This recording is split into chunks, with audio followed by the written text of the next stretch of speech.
Staff Sergeant Maria Santos stood at the entrance of the military recruitment office, her weathered combat boots clicking against the polished marble floor. The sound echoed through the pristine lobby, drawing unwanted attention from the impeccably dressed personnel behind the reception desk. Their eyes immediately gravitated toward her feet, where a pair of scuffed, battle-worn boots told a story that none of them could begin to comprehend. Before we jump back in, tell us where you're tuning in from, and if this story touches you, make sure you're subscribed, because tomorrow, I've saved something extra special for you. Maria had been out of active duty for 3 years now, but those boots had never left her side. They had carried her through the unforgiving terrain of Afghanistan, through midnight raids in hostile territory, and through moments when the line between life and death was as thin as the desert sand beneath her feet. Every scuff mark, every worn patch of leather, every faded stain represented a memory that most people would never understand and, frankly, would never want to understand. The recruitment office was hosting a special ceremony that day, honoring distinguished military personnel who had made significant contributions to various humanitarian missions overseas. Maria had been invited not as a guest of honor, but as a representative of a small veterans organization that helped former service members transition back to civilian life. Her role was simple: set up a modest information booth in the corner and hand out brochures to anyone who might be interested in their services. As she made her way across the lobby, carrying a folding table and a box of promotional materials, the whispers began. "Did you see those boots?" murmured a young airman to his colleague. "She looks like she just walked off a battlefield." Another voice chimed in, barely concealing their amusement. "Maybe someone should tell her this isn't a costume party." The comments stung, but Maria had heard worse. She had learned long ago that people often judged what they didn't understand, and her appearance certainly didn't fit the polished image that most people associated with military ceremonies. Her boots, while clean, bore the unmistakable marks of hard use. The leather had been worn smooth in places, the original black color had faded to a dusty brown in spots, and the soles showed the kind of wear that only comes from thousands of miles of walking on every conceivable type of terrain. But these weren't just any boots. They were standard-issue military combat boots, manufactured by a company that had been supplying the armed forces for over half a century. More importantly, they bore a small unit patch on the side, a patch that most people would overlook, but one that held extraordinary significance for those who knew what to look for. As Maria began setting up her booth, she noticed a group of junior officers gathered near the coffee station, their conversation punctuated by occasional glances in her direction. She could tell they were discussing her, and based on their expressions, the conversation wasn't particularly flattering. One of them, a young lieutenant with perfectly pressed uniforms and boots that gleamed like mirrors, seemed to be the ringleader of the group. I get that she's a veteran," the lieutenant was saying, his voice carrying just loud enough for Maria to hear, "but you'd think she'd make an effort to look presentable for an event like this. Those boots have seen better days, probably about a decade ago." His companions laughed, and Maria felt a familiar tightness in her chest. It was the same feeling she had experienced countless times during her military career, the sting of being underestimated, of being judged by her appearance rather than her actions. She had been one of the few women in her unit, and she had fought twice as hard as her male counterparts to prove that she belonged. Now, years later, she was facing the same kind of judgment, but for different reasons. The irony wasn't lost on her. Here she was, in a building dedicated to honoring military service, being mocked by people who wore the same uniform she had once worn with pride. The difference was that her uniform told a different story, one of actual combat, of real sacrifice, of missions that most of these perfectly pressed officers had only read about in training manuals. Maria continued setting up her booth, arranging the brochures and informational materials with the same methodical precision. she had once used to maintain her equipment in the field. She had learned to compartmentalize her emotions, to push through discomfort and focus on the mission at hand. Today's mission was simple: represent her organization with dignity and provide information to anyone who might need their services. As she worked, she couldn't help but think about the journey that had brought her to this moment. 3 years ago, she had been leading a squad of soldiers through some of the most dangerous territory in Afghanistan. She had been responsible for their safety, their morale, and their success in completing missions that often seemed impossible. She had earned the respect of her peers through actions, not appearances, and she had learned that true leadership came from within, not from the shine on your boots. The ceremony was scheduled to begin in an hour, and Maria knew that once it started, the focus would shift away from her unconventional appearance and toward the important work being recognized. She just had to endure the whispers and sideways glances until then. Little did she know that her worn combat boots were about to become the center of attention for an entirely different reason. One that would change the entire dynamic of the event and teach everyone present a lesson about the true meaning of military service. The whispers and sideways glances continued as more personnel filtered into the recruitment office for the ceremony. Maria noticed how conversations seemed to pause whenever she walked by, how eyes would linger on her boots before quickly darting away. She had positioned herself strategically near the back of the room, hoping to minimize the attention, but somehow her presence seemed to draw more scrutiny than she had anticipated. A group of military spouses had arrived early, their designer heels clicking purposefully across the marble floor as they made their way to the reserved seating section. Maria watched as one of them, a woman in her 40s with perfectly styled blonde hair and a tailored navy dress, caught sight of her boots and immediately leaned over to whisper something to her companion. The second woman's eyes widened slightly, and both of them turned to stare at Maria with barely concealed disapproval. "Excuse me." The blonde woman approached Maria's booth, her voice carrying the kind of authority that comes from years of military social functions. "I'm Mrs. Patterson, the base commander's wife. I couldn't help but notice your footwear." She paused, her eyes scanning Maria from head to toe. "Are you perhaps lost?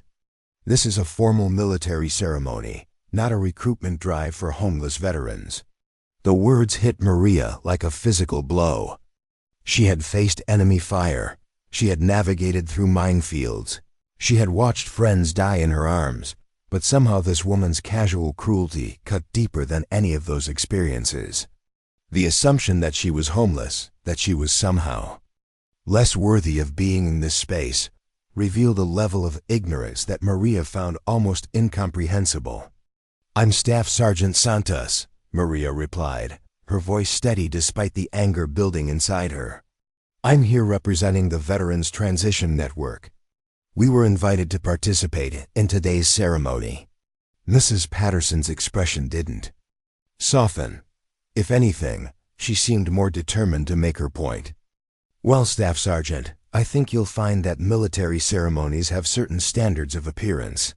Perhaps you have something more appropriate to wear." Before Maria could respond, the young lieutenant from earlier had approached, apparently emboldened by Mrs. Patterson's public confrontation. "Ma'am, I was just thinking the same thing," he said, addressing Mrs. Patterson while gesturing toward Maria's boots. "I mean, look at those things. They're practically falling apart. It's kind of disrespectful to the other veterans being honored today, don't you think?" The conversation was beginning to attract attention from other attendees. A small crowd had begun to gather, some people craning their necks to get a better look at the source of the commotion. Maria could feel her face burning with embarrassment, but she refused to back down. She had faced worse situations than this, and she had learned long ago that sometimes you had to stand your ground, especially when you were outnumbered. "These boots," Maria said, her voice carrying clearly across the growing crowd, "have been with me through 3 deployments. They've walked through places that most people can't even pronounce, in conditions that would make your worst nightmare seem like a pleasant dream. Every mark on them represents a mission completed, a life saved, or a battle won. The lieutenant scoffed. "Look, I get that you've served, and I respect that. But there's a time and place for everything. This is supposed to be a celebration of military excellence, not a museum display of old equipment." Mrs. Patterson nodded approvingly. "Exactly. There are standards to maintain. Image matters, especially in the military. People look up to us, and we need to present ourselves accordingly." Maria felt the familiar surge of frustration that had followed her throughout her military career. Here were people who had never experienced real combat, who had never faced life or death situations, lecturing her about military standards. The irony was crushing. She had upheld the highest standards of military service under the most challenging conditions imaginable, and now she was being criticized by people whose biggest military challenge was probably choosing which ribbon to wear to a ceremony. "You want to talk about standards?" Maria asked, her voice rising slightly. "Let me tell you about standards. Standards are completing your mission even when half your squad is wounded. Standards are making split-second decisions that mean the difference between life and death for the people under your command. Standards are getting up every morning in a hostile environment and doing your job with professionalism and courage, even when you're scared out of your mind." The crowd around them had grown larger, and Maria could see various reactions on their faces. Some people looked uncomfortable, as if they wanted to be anywhere else. Others seemed fascinated by the confrontation, like spectators at a sporting event. A few showed expressions of sympathy, but no one stepped forward to defend her. Mrs. Patterson's face had reddened slightly, and she seemed taken aback by Maria's passionate response. "Now see here, young lady. I've been part of the military community for over 20 years. I know what military standards look like, and, with all due respect—" "Ma'am," Maria interrupted, "being married to someone in the military doesn't make you an expert on military service. It makes you a military spouse, which is important and valuable, but it's not the same thing as actually serving." The lieutenant stepped forward, his chest puffed out with indignation. "That's enough. You're being disrespectful to Mrs. Patterson, and frankly, your attitude is exactly what I'd expect from someone who shows up to a formal ceremony looking like they just came from a construction site." The crowd had grown silent, sensing that the confrontation was reaching a critical point. Maria could feel the weight of their stares, the judgment in their eyes. She had faced this kind of situation before, where her appearance or her background had been used to diminish her achievements. But this time felt different. This time, she was tired of being diplomatic, tired of explaining herself to people who had never walked in her boots, literally or figuratively.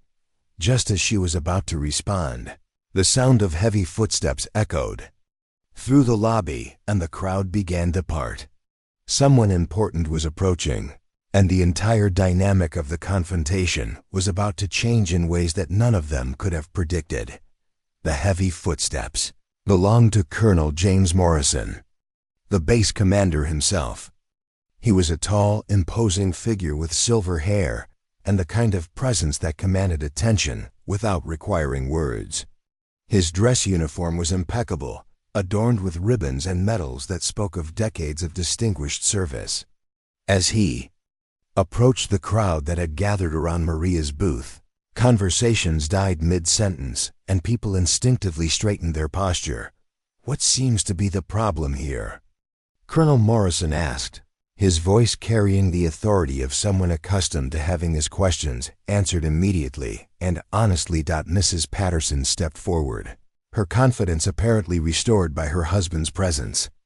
"James, we were just discussing the importance of maintaining proper appearance standards at military ceremonies.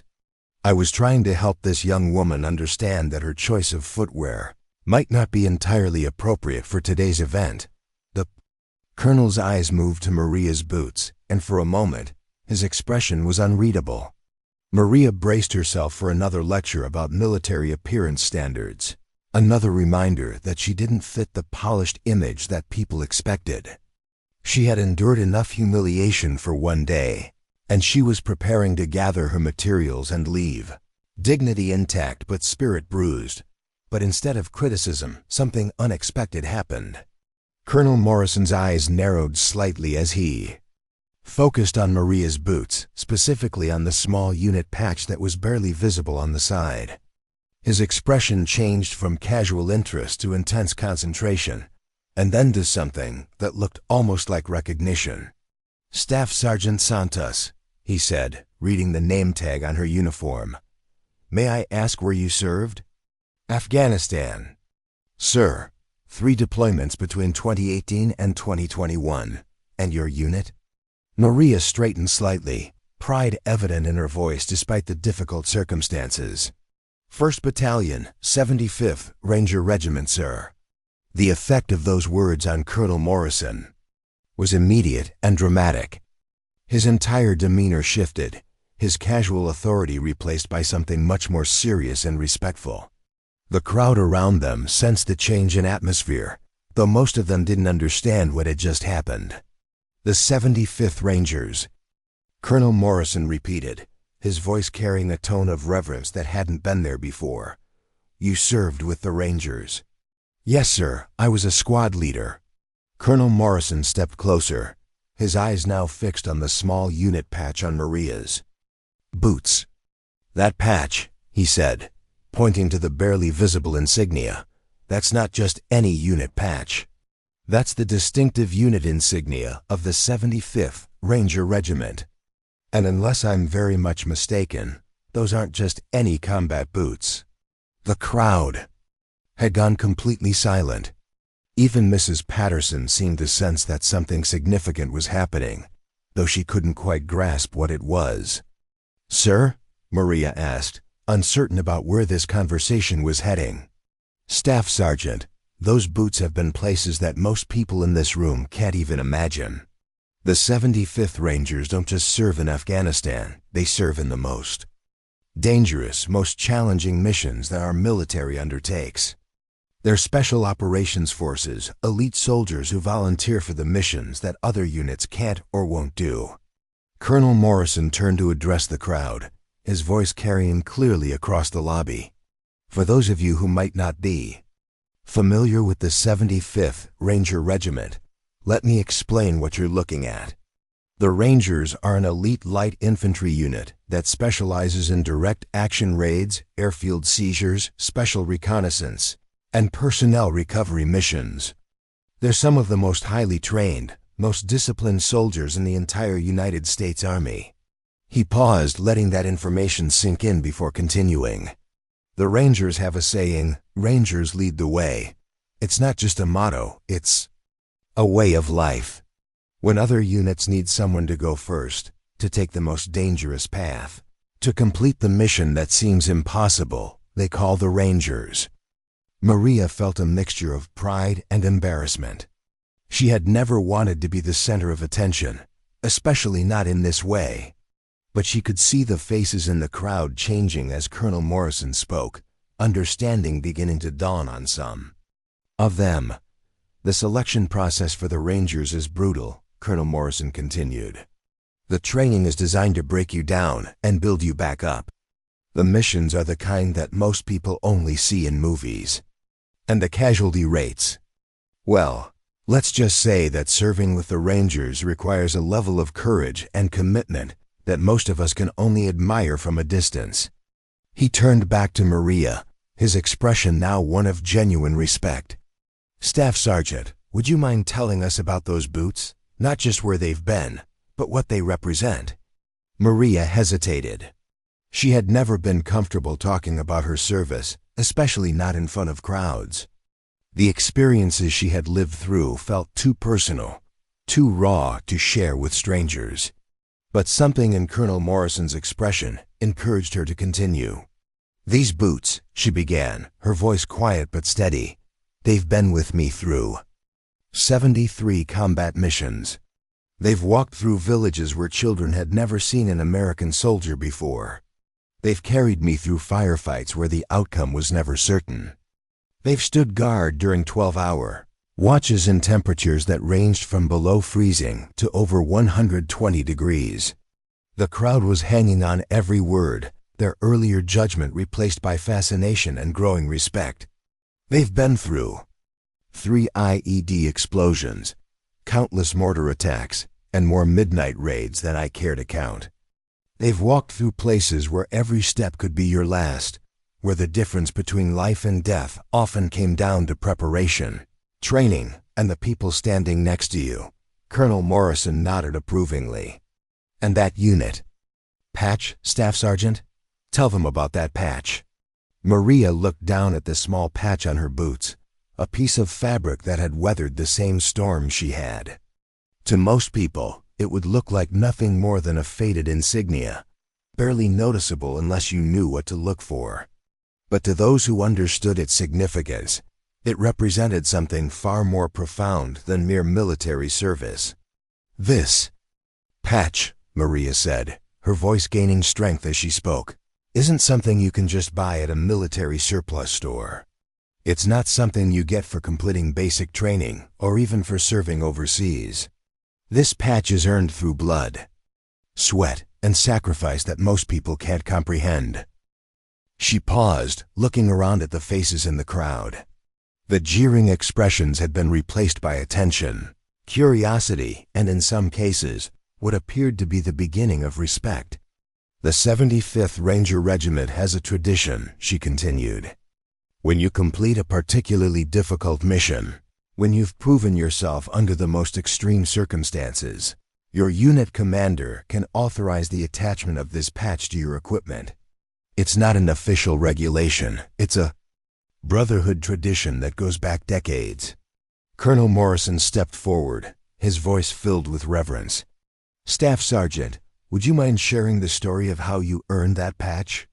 I think everyone here would benefit from understanding what it represents. Maria felt the familiar tightness in her chest that came whenever she was asked to relive her most challenging experiences. These weren't stories she told at dinner parties or casual conversations. These were memories that she usually kept locked away, brought out only during late-night conversations with fellow veterans who understood the weight of what she had experienced. It was September 2019, she began, her voice steady but distant, as if she was seeing the events play out in her mind. We were part of a joint operation in the Kunar province of Afghanistan. Our mission was to extract a downed pilot who had been shot down behind enemy lines. The terrain was hostile, the weather was deteriorating, and intelligence suggested that enemy forces were already moving toward the crash site. The crowd had grown even larger, with people standing 3 deep around Maria's booth. Even the catering staff had stopped their preparations to listen. The extraction point was in a valley surrounded by mountains, accessible only by a narrow path that was completely exposed to enemy fire. Standard protocol would have been to wait for air support, but weather conditions made that impossible. The pilot was injured, and every hour we waited decreased his chances of survival. Maria's hands moved unconsciously to her boots, her fingers tracing the worn leather as if drawing strength from the memories embedded in them. My squad was chosen to lead the extraction because we had the most experience with high-risk recovery missions. We had worked together for 2 years, and we knew each other's strengths and weaknesses better than we knew our own. When the order came down, there was no hesitation. We grabbed our gear and prepared to move out. She looked around at the faces surrounding her, noting how the earlier skepticism had been replaced by genuine interest. Even Mrs. Patterson was listening intently, her earlier hostility apparently forgotten. The mission was supposed to take 4 hours. We were in hostile territory for 18 hours. What was supposed to be a simple extraction became a running battle across 15 miles of some of the most dangerous terrain in Afghanistan.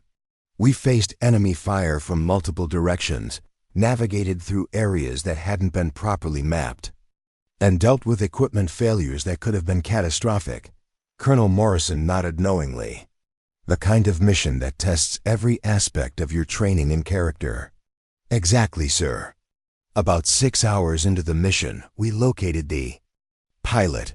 He was alive but badly injured, broken ribs, possible internal bleeding, and a compound fracture in his left leg. Moving him was going to be extremely difficult, and the enemy was closing in on our position. Maria paused, the weight of the memory evident in her expression. That's when things got complicated.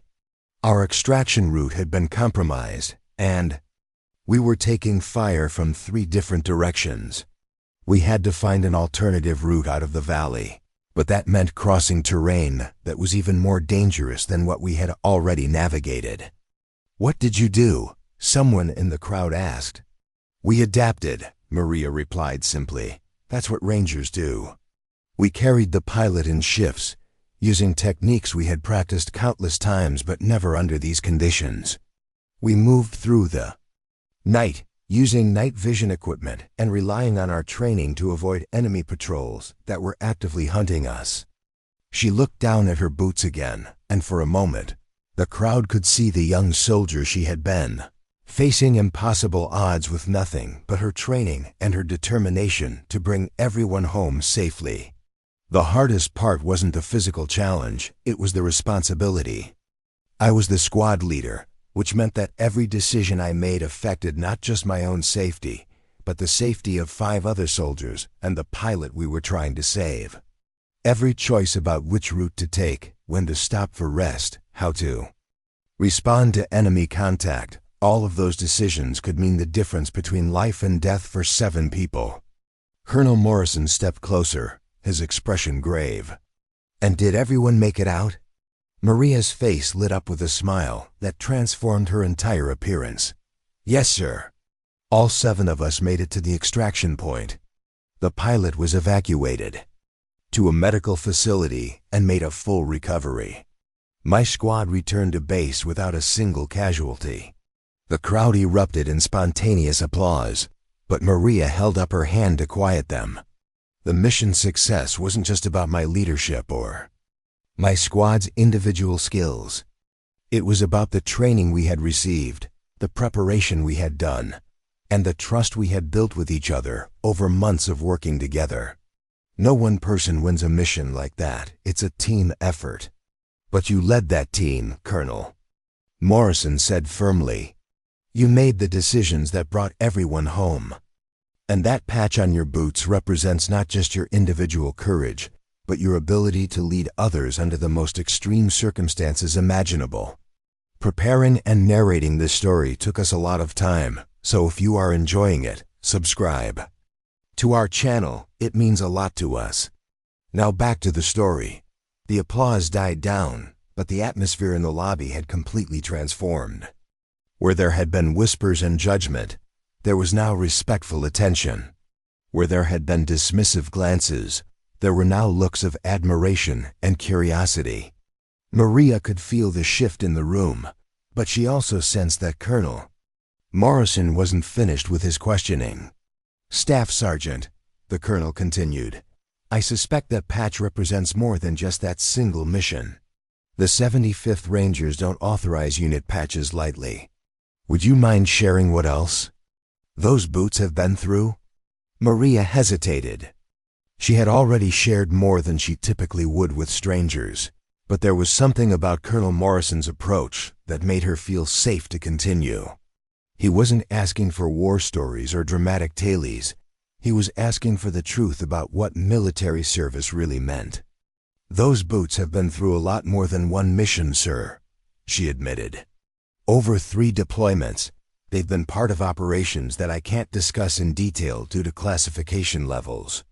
But I can tell you that they've been present during some of the most challenging moments of my military career. She paused, looking around at the crowd. They've stood in places where the temperature was so hot that the rubber soles started to melt. They've been soaked in mud, sand, and worse. They've been through situations where silence meant survival, where every step had to be calculated and precise. Colonel Morrison nodded. And the wear patterns? I imagine someone with your experience can read those boots like a book. Yes, sir. The left heel is worn more than the right, because I tend to favor my right leg when carrying heavy equipment. The scuff marks on the toes are from crawling through spaces that were barely large enough for a human body. The wear on the sides is from rappelling down walls and cliffs. The discoloration near the ankles is from exposure to various chemicals and substances that you encounter in combat environments. A young airman in the crowd raised his hand tentatively. "Ma'am, why didn't you just get new boots? I mean, if these have been through so much, wouldn't new ones be more comfortable?" Maria smiled at the question. "That's a good question, and one that I've been asked many times. The truth is, these boots and I have been through too much together to just throw them away. They've been molded to my feet through thousands of miles of walking. They've been broken in under the most extreme conditions imaginable. Getting new boots would mean starting over, and in a combat environment, that could be the difference between life and death." She lifted one foot slightly, showing the crowd the worn sole. "But it's more than just comfort or familiarity. These boots represent continuity. They're a connection to the experiences I've had and the people I've served with. Every mark on them tells a story, and those stories are part of who I am." Mrs. Patterson, who had been quiet since Colonel Morrison's arrival, stepped forward hesitantly. "Staff Sergeant, I owe you an apology. I made assumptions about you based on your appearance, and I was completely wrong. I had no idea what you had been through or what your service meant." The lieutenant who had been so critical earlier also stepped forward. "Ma'am, I also need to apologize. I was being disrespectful, and I had no right to question your commitment. To military standards, your service record speaks for itself." Maria nodded graciously. "Thank you both for saying that. But I want you to understand something. I don't share these stories to make anyone feel bad or to prove that I'm better than anyone else. I share them because I think it's important for people to understand that military service comes in many different forms." She gestured around the room. "Everyone here has served in some capacity, whether directly or as family members supporting those who serve. We all make sacrifices, and we all contribute to the mission in different ways. The difference is that some of us have had experiences that are more visible than others." Colonel Morrison stepped back into the conversation. "Staff Sergeant, I think there's an important lesson here for everyone. In the military, we often talk about not judging a book by its cover, but we don't always practice what we preach. Today, this room was full of people who made assumptions about you based on your appearance. What they didn't realize is that they were looking at someone who has demonstrated courage, leadership, and commitment under the most extreme circumstances imaginable." He turned to address the crowd. "The 75th Rangers are an elite unit, but they're not elite because they have the best equipment or the most polished appearance. They're elite because they have the training, the discipline, and the character to complete missions that other units can't complete. They're elite because they volunteer for the most dangerous assignments, and they find ways to succeed where others might fail. But here's the really important part," Colonel Morrison continued, his voice rising slightly for emphasis. "Staff Sergeant Santos didn't have to share her story with us today. She could have simply ignored the comments and focused on her mission here, which was to represent her veterans organization. Instead, she chose to educate us about what real military service looks like." Maria shifted uncomfortably. "Sir, I really didn't mean to make such a big deal out of this. I just wanted to do my job and help other veterans. And that," Colonel Morrison said with a smile, "is exactly what makes you the kind of soldier that the Army needs. You don't seek recognition or praise. You focus on the mission and on helping others. That's what true leadership looks like." The crowd had grown to include nearly everyone in the building, and Maria could see that the ceremony was supposed to have started 15 minutes ago. She was beginning to worry that her story was disrupting the planned events. "Sir," she said quietly, "I think we should probably get back to the ceremony. I don't want to take up any more time." Colonel Morrison checked his watch and chuckled. "Staff Sergeant, I think you might be surprised by what's about to happen next." Colonel Morrison walked over to the podium that had been set up for the ceremony, his footsteps echoing in the now quiet lobby. The crowd instinctively followed, with Maria finding herself at the center of attention in a way that made her deeply uncomfortable. She had never sought the spotlight, and the last thing she wanted was to be the focus of what was supposed to be a formal military ceremony. "Ladies and gentlemen," Colonel Morrison began, his voice carrying the authority of someone accustomed to addressing large groups. "I think we've all learned something important today. We've learned that sometimes the most extraordinary service comes in the most ordinary packages. We've learned that true military excellence isn't always reflected in perfectly pressed uniforms or spotless equipment." He paused, looking directly at Maria. "But most importantly, we've learned that the real heroes among us don't always look like what we expect heroes to look like." Maria felt her cheeks burning with embarrassment. She had agreed to attend this ceremony as a representative of her veterans organization, not as someone to be honored or celebrated.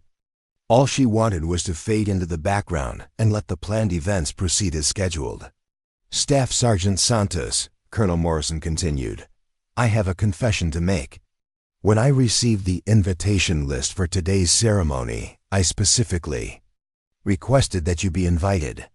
Not as a representative of your organization, though that work is important and valuable.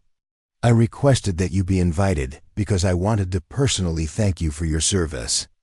Maria's eyes widened in surprise.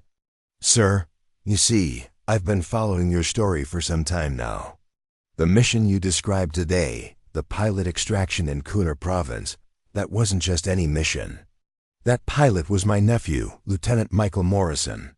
He was 23 years old, fresh out of flight school, and that was his first deployment overseas." The crowd gasped audibly, and Maria felt her knees weaken slightly. She had never known the name of the pilot they had rescued that day. In the chaos of combat operations, personal details often got lost in the focus on completing the mission. Lieutenant Morrison spent 6 months in recovery after that mission. Colonel Morrison continued, his voice thick with emotion. "He had multiple surgeries, months of physical therapy, and psychological counseling to deal with the trauma. But he's alive today because of the courage and leadership of Staff Sergeant Santos and her squad." Maria felt tears welling up in her eyes. "Sir, I had no idea ... He's here today," Colonel Morrison said, gesturing toward the back of the room. "Michael, would you please come forward?" A young man in a dress uniform walked through the crowd, his gait slightly uneven due to a barely perceptible limp. He was tall and lean, with the kind of earnest expression that suggested he was still getting used to being in formal military settings. As he approached Maria, she could see the recognition in his eyes. "Staff Sergeant Santos," Lieutenant Morrison said, his voice steady but emotional. "I've been wanting to meet you for over 3 years. I never got the chance to thank you properly for what you did that day." Maria looked back and forth between the colonel and the lieutenant, struggling to process what was happening. "Lieutenant, you don't need to thank me. That was my job. That's what we trained for." "No," Lieutenant Morrison replied firmly. "What you did that day went far beyond training or duty. You and your squad risked your lives to save mine, and you did it without hesitation. When I was lying in that wreckage, convinced that I was going to die in that valley, you appeared like something out of a movie. You took charge of the situation, you kept me calm, and you made sure that everyone made it out safely." He paused, looking down at her boots. "I remember those boots. I remember thinking that they looked like they had been through hell, but somehow they kept moving, kept carrying you forward no matter what obstacles you faced. They became a symbol of hope for me during those long hours." Colonel Morrison stepped forward again. "Staff Sergeant, the reason I wanted you here today isn't just so that Michael could thank you personally. It's because I believe that your story, your service, your sacrifice, your quiet professionalism represents everything that's best about the United States Army. He reached into his jacket and pulled out a small wooden box. The ceremony we're holding today is supposed to honor distinguished military personnel, but I realized that we were about to honor people for their service without acknowledging one of the most distinguished soldiers in the room. Maria shook her head. Sir, that's not necessary. I really don't need any recognition. I was just doing my job. And that, Colonel Morrison said with a smile, is exactly why you deserve recognition. You don't seek praise or awards. You focus on the mission and on taking care of your people. That's the kind of leadership that makes the difference between success and failure in military operations. He opened the wooden box, revealing a medal that Maria recognized immediately. It was the Bronze Star Medal, one of the highest honors that could be awarded for heroic or meritorious service in a combat zone. This medal was approved 3 years ago, immediately after your unit submitted the after-action report for the Kunar Province mission. However, due to administrative delays and your transition out of active duty, it was never properly presented to you. Maria stared at the medal in disbelief. Sir, I don't know what to say. You don't need to say anything, Colonel Morrison replied. Your actions spoke louder than any words ever could.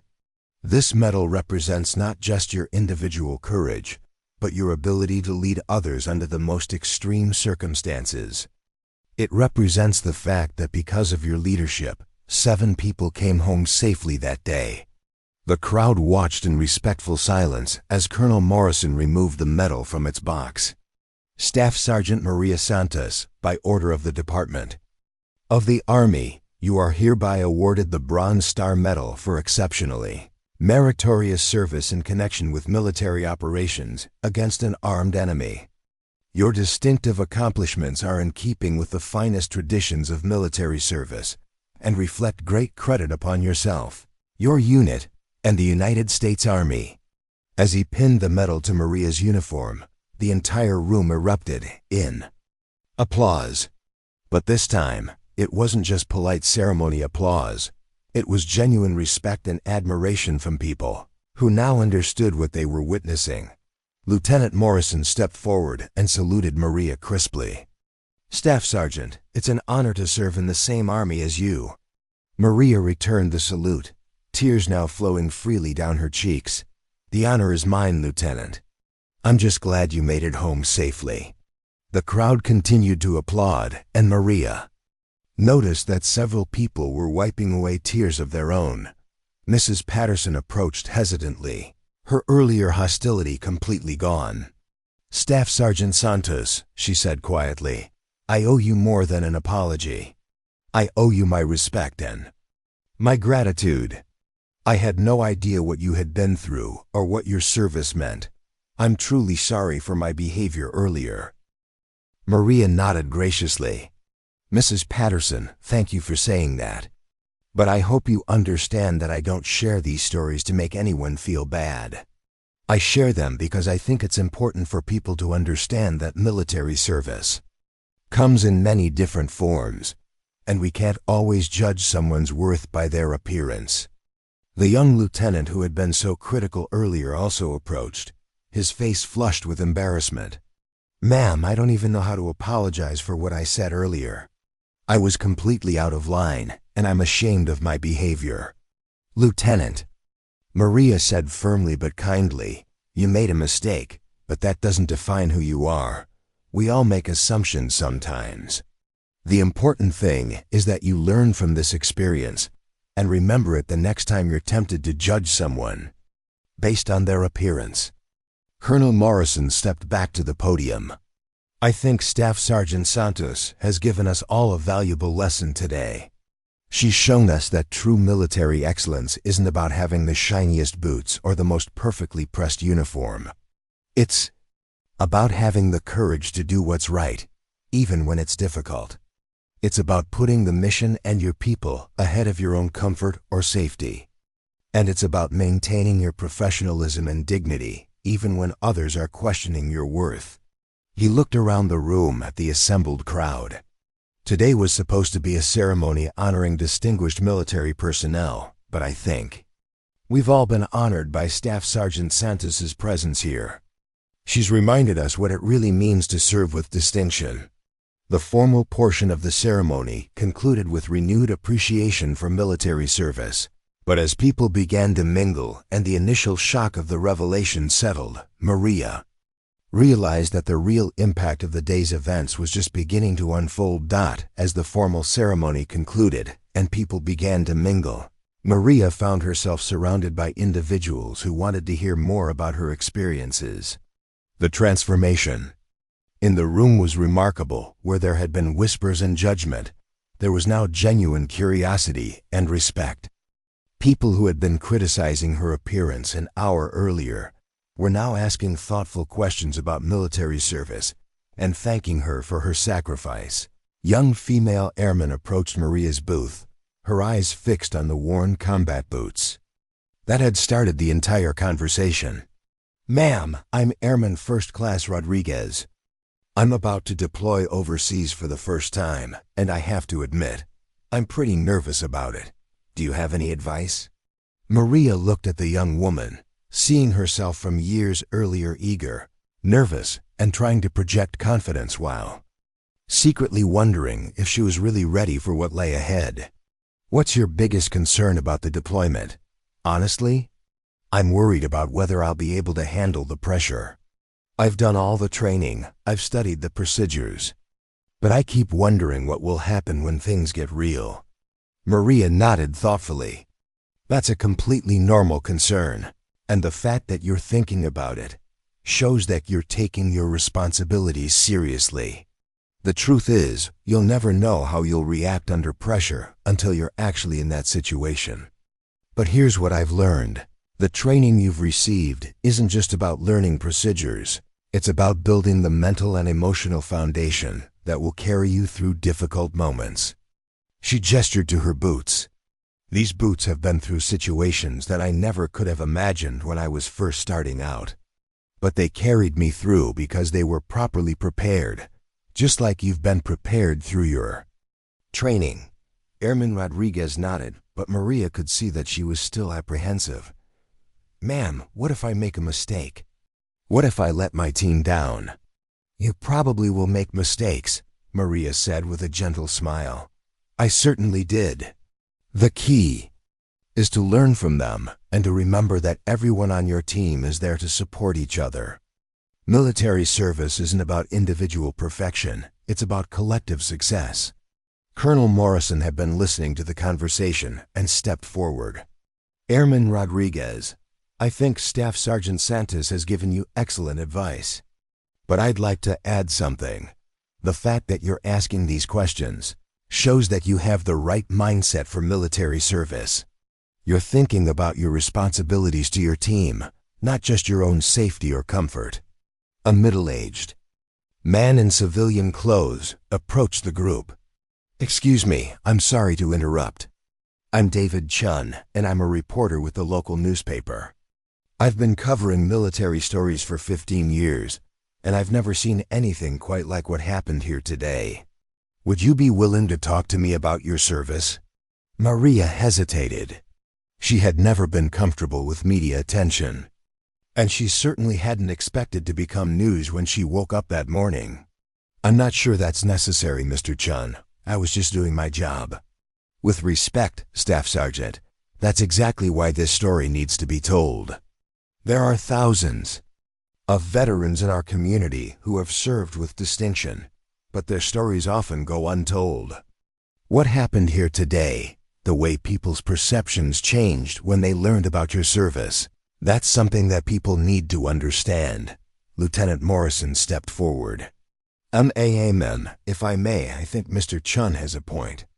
My recovery from that mission was long and difficult, but one of the things that helped me was knowing that people like you were out there, serving with honor even when nobody was watching. Maybe sharing your story would help other veterans feel less alone." Maria looked around at the faces surrounding her young service members seeking guidance, veterans wanting to share their own experiences, and civilians who seemed genuinely interested in understanding what military service really meant. She realized that this moment had become about more than just her personal story. "Mr. Chun, I'll talk to you, but on one condition. This story isn't just about me.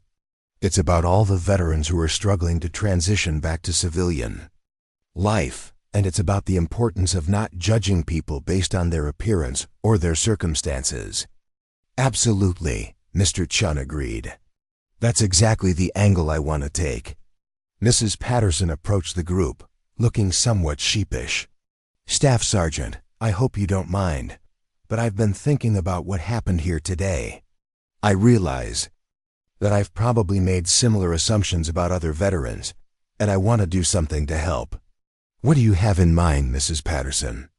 "Well, I'm involved with several military spouse organizations, and we're always looking for ways to support veterans. I was wondering if you would be willing to speak at some of our events to help educate people about what veterans are really going through when they come home." Maria considered the request. Public speaking had never been her forte, and she was still uncomfortable with the idea of being in the spotlight.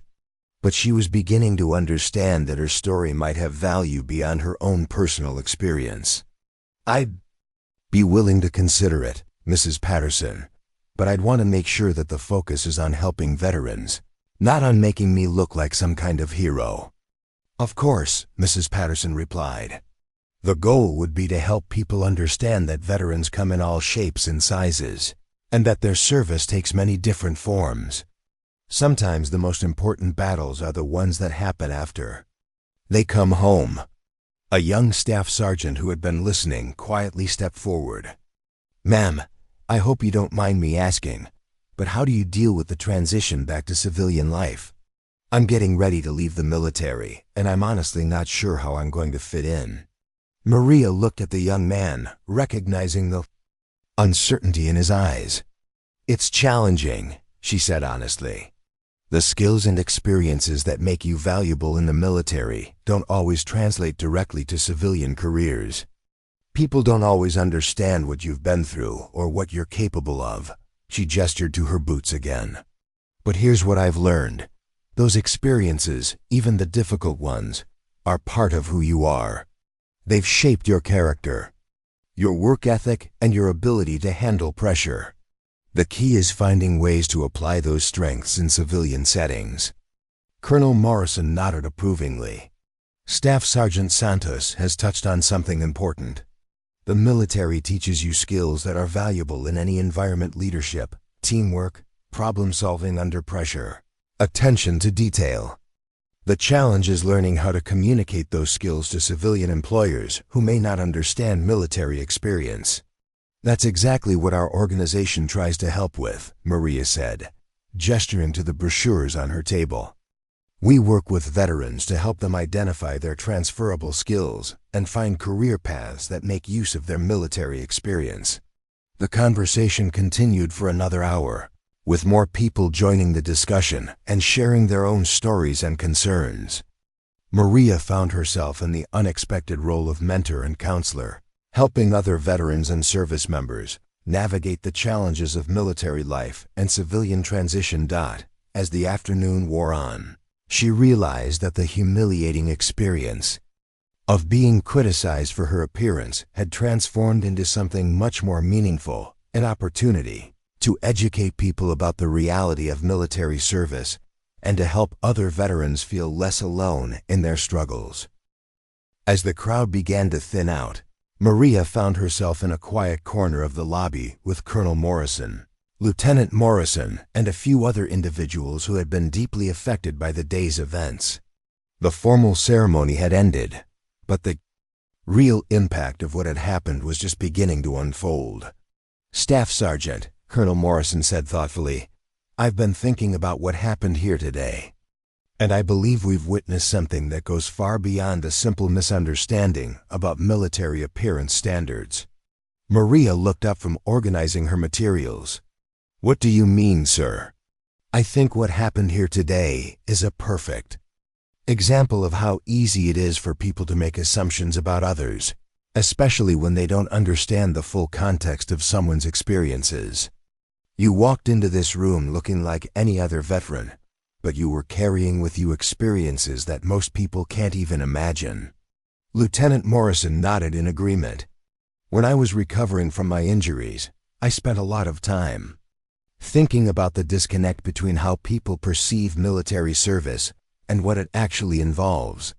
Most people see the polished ceremonies, the dress uniforms, and the formal recognition, but they don't see the day-to-day reality of what soldiers actually go through. That's exactly right, Maria replied. And I think that disconnect creates problems for veterans when they come home.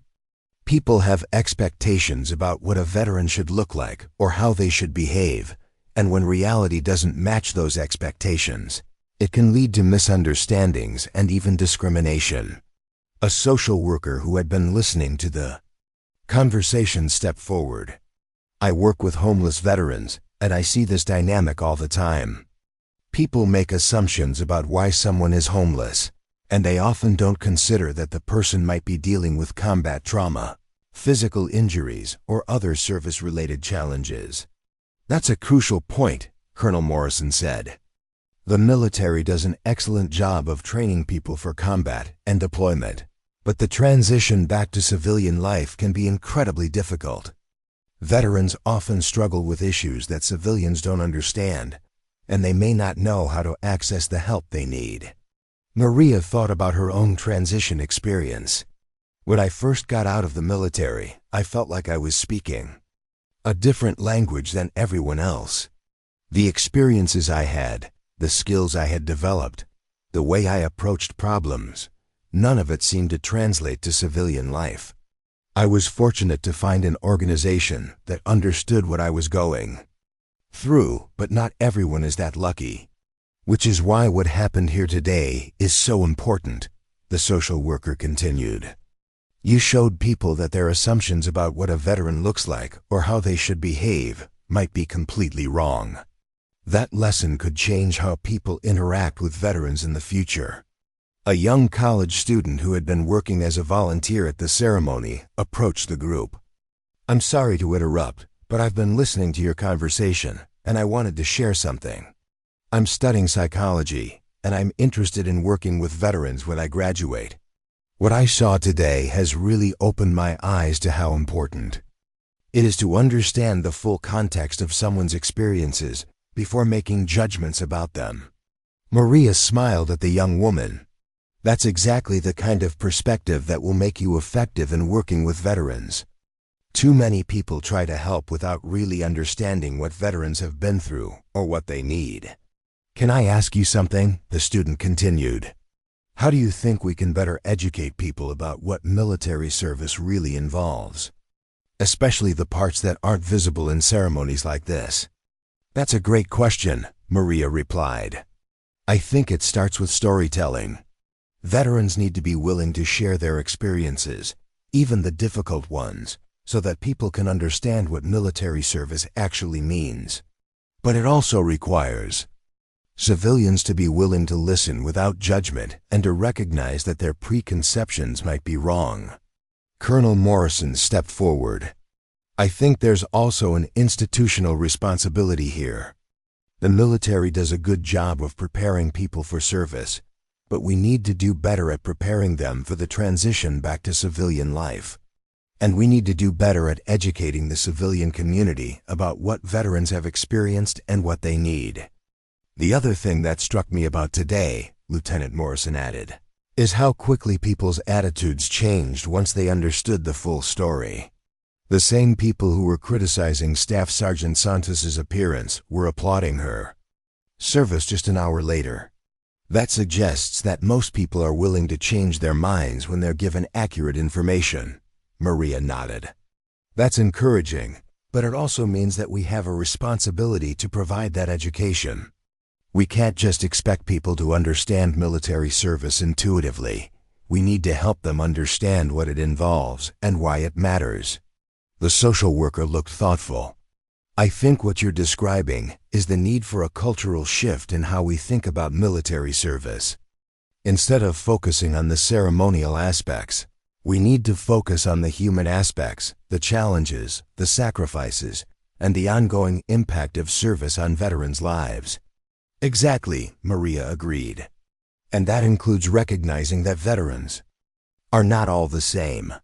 We come from different backgrounds, we've had different experiences, and we have different needs. The stereotype of what a veteran looks like or how they should behave doesn't reflect the reality of modern military service. The conversation was interrupted by Mr. Chun, the reporter, who had been taking notes throughout the discussion. I hope you don't mind, but I've been listening to your conversation, and I think what you're discussing is incredibly important. Would you be willing to expand on these ideas for the article I'm writing? Maria looked around at the group, seeing nods of encouragement from everyone present. Mr. Chun, I think we would all be happy to contribute to that article, as long as the focus remains on education and helping people understand what veterans really need. That's exactly what I have in mind, Mr. Chun replied. I want to tell a story that challenges people's assumptions and helps them understand the complexity of military service and veteran experiences. As the day continued, Maria began to realize that her worn combat boots had become the catalyst for something much larger than she had anticipated. Conversation about perception, judgment, and the true meaning of military service that would continue long after the ceremony ended. The impact of that conversation would prove to be far more lasting than anyone could have imagined. As the afternoon wound down and the lobby began to empty, Maria found herself sitting alone at her booth, reflecting on the extraordinary events of the day. The Bronze Star Medal lay in its box beside her, a tangible reminder of recognition she had never expected to receive. But more than the medal itself, she was struck by the conversation she had had and the connection she had made. She picked up one of her combat boots and examined it closely, seeing it with fresh eyes after the day's events. The scuff marks that had been sources of embarrassment that morning now seemed like badges of honor.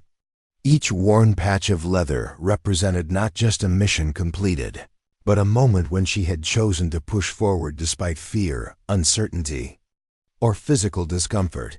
The patch on the side of her boot, the one that had started Colonel Morrison's recognition, seemed to glow with new significance. It wasn't just a piece of fabric, it was a symbol of brotherhood, of shared sacrifice, and of the bond between soldiers who had faced the ultimate test together. That Maria thought about the young airman who had asked for advice, and she hoped that her words would provide some comfort during the challenging months ahead. She remembered her own first deployment, the mixture of excitement and terror that had kept her awake for weeks before she left. She had been fortunate to serve with experienced soldiers who had guided her through those early challenges, and she was grateful for the opportunity to pass on some of that guidance to the next generation. The conversation with the homeless veteran social worker had been particularly meaningful. Maria had been fortunate in her transition back to civilian life, but she knew that many veterans faced much more significant challenges. The work that her organization did was important, but it was just a small part of the larger effort needed to support veterans as they navigated the complex process of returning to civilian life. She thought about Mrs. Patterson and the dramatic change in her attitude throughout the day. The woman who had questioned her right to be at the ceremony had ended up inviting her to speak at military spouse events. It was a powerful reminder that people's attitudes could change when they were given accurate information and the opportunity to understand experiences different from their own. The young lieutenant who had been so critical of her appearance had also undergone a remarkable transformation. His apology had been genuine, and his questions about leadership and military service had shown a level of maturity that suggested he would learn from the experience.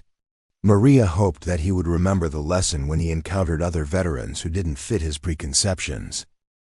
But perhaps the most meaningful part of the day had been meeting Lieutenant Morrison and learning that the pilot they had rescued was Colonel Morrison's nephew. The abstract mission that had been part of her professional duties had suddenly become deeply personal. Knowing that her actions had not only saved a life, but had also prevented a family from experiencing devastating loss added a new dimension to her. understanding of military service. She thought about the 18 hours they had spent in hostile territory, carrying the injured pilot through terrain that had seemed impossible to navigate. At the time, she had been focused entirely on the mission getting everyone out safely and returning to base. She hadn't thought about the pilot's family, his dreams for the future, or the ripple effects that his survival would have on the people who loved him. Now, 3 years later, she could see the broader impact of that mission. Lieutenant Morrison had recovered from his injuries and continued his military career. He had probably influenced other young soldiers, shared his own experiences, and contributed to missions that had their own significant impacts. The decision to risk everything to save him had created a chain of positive effects that extended far beyond that single night in Afghanistan. Maria realized that this perspective could be applied to many aspects of military service. The day-to-day work that soldiers did, the small acts of courage and professionalism that never made headlines, the quiet sacrifices that families made, all of these contributed to something larger than any individual mission or achievement. She thought about the reporter's questions about how to better educate people about military service. It was a complex challenge, because the reality of military service was often difficult to communicate to people who had never experienced it. The physical challenges, the mental and emotional demands, the constant awareness of mortality, these were not things that could be easily explained in a newspaper article or a ceremony speech, but perhaps the approach didn't need to be complex. Perhaps it was enough to help people understand that veterans were individuals with their own unique stories, challenges, and contributions. Perhaps it was enough to encourage people to look beyond surface appearances and to consider the full context of someone's experiences before making judgments. The day had started with criticism and judgment, but it had ended with understanding and respect. The same people who had questioned her right to be at the ceremony were now thanking her for her service and asking for her advice. It was a powerful reminder that most people were capable of growth and change when they were given the opportunity to learn. As she began packing up her materials, Maria reflected on the unexpected turns that life could take. She had woken up that morning planning to spend a quiet day representing her organization at a military ceremony. Instead, she had found herself at the center of a conversation about military service, veteran experiences, and the importance of not judging people based on their appearance. The worn combat boots that had been sources of embarrassment had become symbols of service, sacrifice, and the complex realities of military life. They had sparked conversations that would continue long after the ceremony ended, and they had helped people understand that true military excellence came in many different forms. Maria smiled as she picked up the Bronze Star medal and placed it carefully in her bag. The recognition was meaningful, but the real value of the day had been in the connections made, the understanding shared, and the opportunity to help other veterans feel less alone in their experiences. Little did she know that the ripples from this single day would continue to spread, touching lives in ways she could never have imagined. 6 months after the ceremony, Maria received an email that would remind her of the lasting impact of that transformative day. It was from Airman First Class Rodriguez, the young woman who had approached her seeking advice about her upcoming deployment. Staff Sergeant Santos, the email read, "I wanted to update you on my deployment and to thank you again for the advice you gave me that day at the ceremony. I'm writing this from a forward operating base in Syria, and I have to tell you that your words about training being the foundation that carries you through difficult moments have proven to be absolutely true." Maria settled into her chair and continued reading, remembering the nervous young woman who had been so worried about her ability to handle the pressures of combat deployment. "We've been involved in several challenging operations over the past few months, and there have been moments when I wondered if I was really cut out for this. But every time I started to doubt myself, I remembered what you said about the training building mental and emotional foundations. I also remembered your boots and how they had carried you through situations that seemed impossible. The email went on to describe specific missions and challenges that Rodriguez had faced and how she had applied the lessons from their conversation. But what struck Maria most was the confidence that came through in the writing. This was no longer the nervous young airman who had worried about letting her team down. This was a soldier who had found her footing in challenging circumstances. I also wanted to tell you that I've been sharing your story with other soldiers. In my unit, when people start to doubt themselves or worry about whether they're tough enough for military service, I tell them about the woman with the worn combat boots who had been through more than any of us could imagine, but who still took time to offer encouragement to a nervous airman.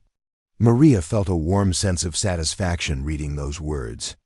One of the most rewarding aspects of her work with veterans was seeing how individual conversations could have ripple effects, inspiring and encouraging other service members in ways that extended far beyond the original interaction.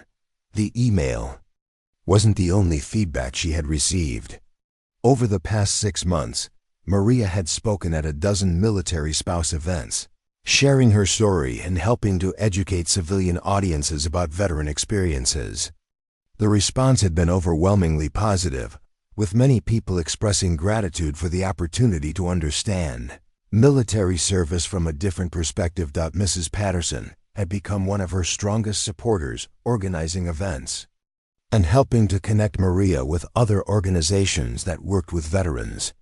The woman who had once questioned her right to attend a military ceremony had become a powerful advocate for veteran support programs. The newspaper article, written by David Chun, had been picked up by several national publications, and Maria had received letters from veterans across the country who had seen their own experiences reflected in her story.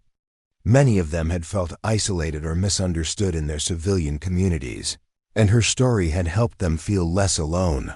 One letter that particularly touched her came from a homeless veteran in California who had been struggling with alcohol, addiction, and unemployment. "Reading about your experience reminded me that my service meant something," he wrote. "I had started to believe that I was just a burden to society, but your story helped me remember that I have skills and experiences that have value. I'm now in a treatment program and working with a veterans organization to find employment." The young lieutenant who had been so critical of her appearance had also stayed in touch, sending occasional updates about his own military career and the lessons he had learned from their encounter.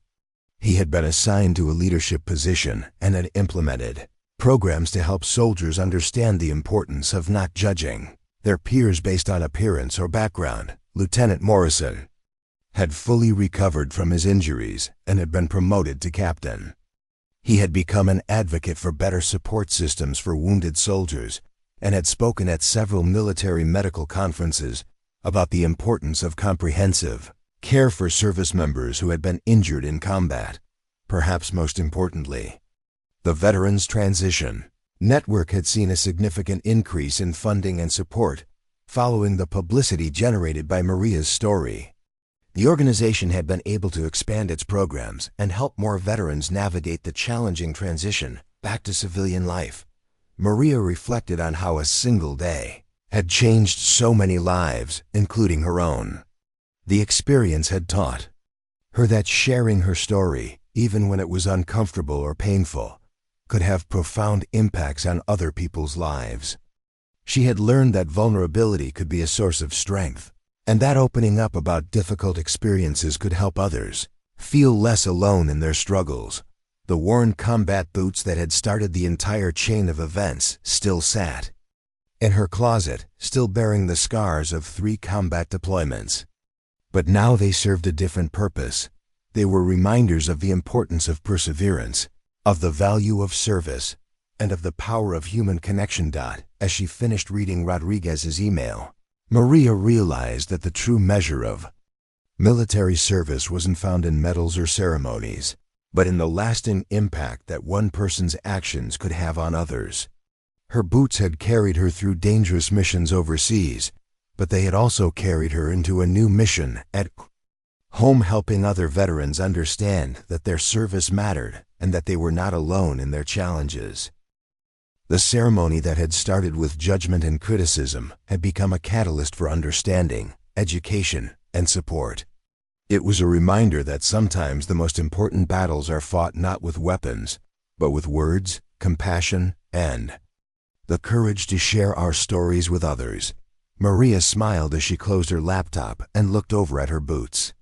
Tomorrow she would wear them to another speaking engagement, where they would once again serve as service, sacrifice, and the complex realities of military life. They would continue to tell their story, and in doing so, they would help others tell theirs. The boots had taught her that true strength comes not from perfection, but from perseverance. They had shown her that the most important victories are often the quiet ones, achieved through daily acts of courage and commitment. And they had reminded her that every step forward, no matter how small, could make a difference in someone else's life. As she prepared for bed, Maria felt grateful for the unexpected turns that life had taken. What had started as a day of humiliation had become a journey of purpose, connection, and hope.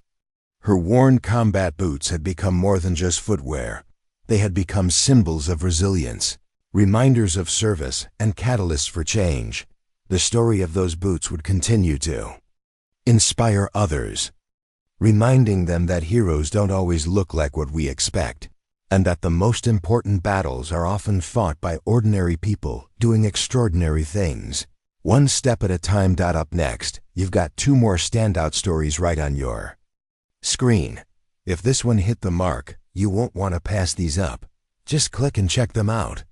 And don't forget to subscribe and turn on the notification bell so you don't miss any upload from us.